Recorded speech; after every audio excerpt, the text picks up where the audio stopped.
The Joe Rogan Experience. Another thing in Once Upon a Time in Hollywood that got controversial was the Bruce Lee scenes. Yeah. Yeah, a lot of people felt like you made Bruce Lee into an asshole. Yeah, well, okay, that's okay. I'm a little hesitant to talk about this because I don't want like this to be the only thing, all right, that people pull from this show. But I figured you were going to bring it up especially because I've heard you guys go back and forth on it in a little bit. I mean, where I'm coming from is I can understand his daughter having a problem with it. It's her fucking father, all right? I get that. But anybody else, go suck a dick.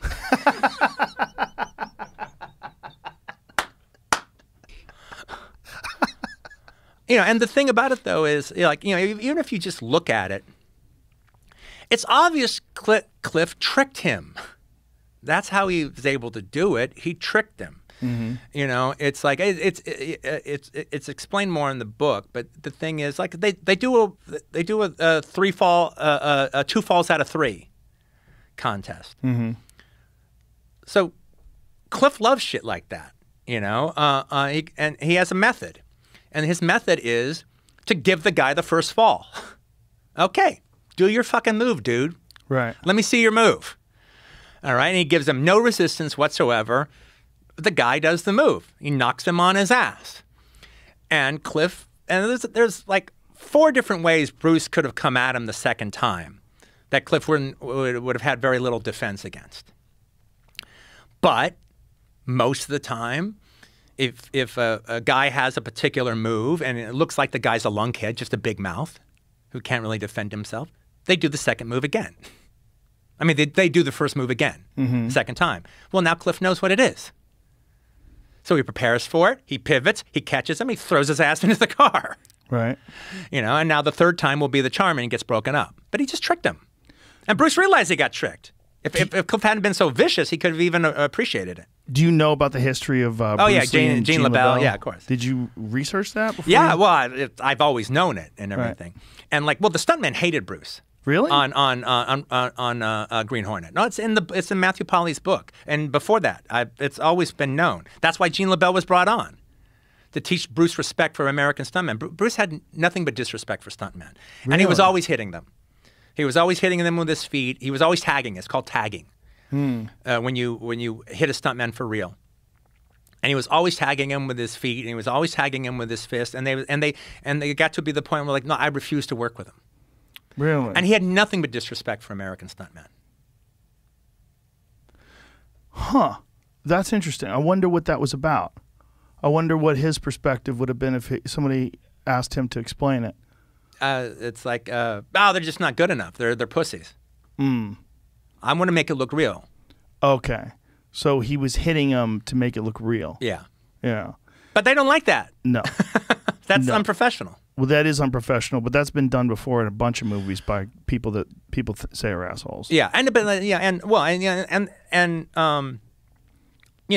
actually somebody else who had a reputation pretty similar to Bruce Lee's in that regards was like Robert Conrad. Oh yeah. During that time, yeah. And he did a lot of his own stunts, and he did some really, really gnarly shit. But I've always been a big fan of Robert Conrad, but in the stunt community, he was known as Robert never met a stuntman he couldn't blame. Conrad. The stunt world is a fucking crazy world because they're the people that occasionally die making movies. Yeah, absolutely. Which is just nuts. And look, and the thing about it is also, Cliff is a hand-to-hand combat killer. He fought in World War II. He fought with the Filipino resistant fighters, in the Philippines against the Japanese. If Cliff fought Bruce Lee at one of Aaron Banks's Madison Square Garden tournaments, Cliff wouldn't stand a chance against Bruce Lee at a Madison Square Garden martial arts tournament. But as a killer who has killed men before in a jungle, he'd kill Bruce Lee. He'd fucking kill him. Bruce Lee's not a killer. Bruce Lee's never really let loose on anybody. He's always had to keep it together in a martial arts tournament kind of way. If he's actually facing a guy who could actually kill him, it's a different story. You know, it's in the book. Bruce Lee realizes when Cliff takes a hand-to-hand, a military hand-to-hand combat stance, you know, he realizes, oh shit, this guy's a killer. This guy's not fighting me. He's fighting his instinct to kill me. Catch new episodes of the Joe Rogan Experience for free only on Spotify.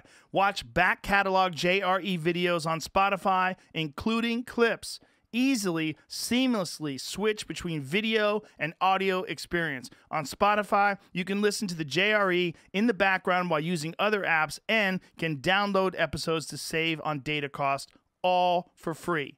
Spotify is absolutely free. You don't have to have a premium account to watch new JRE episodes. You just need to search for the JRE on your Spotify app. Go to Spotify now to get this full episode of the Joe Rogan Experience.